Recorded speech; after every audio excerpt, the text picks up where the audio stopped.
Hey everyone, welcome back to another quick and interesting tutorial where in this quick tutorial I'm going to show you how you can get what's trending over the Google.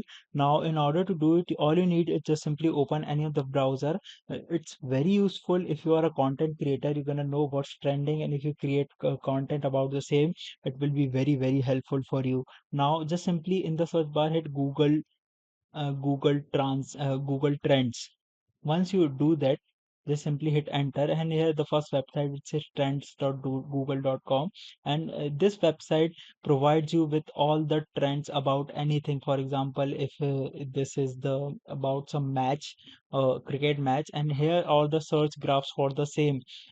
This is the interest over the time, and they provide you with multiple data analytics for the same trending topic, and you can go over this trending now, and you'll find what's currently trending over the Google right now. All right, so that's it for this video. I hope this video will be very helpful for you. Make sure to hit the like button and subscribe button for more such informative and quick tutorials.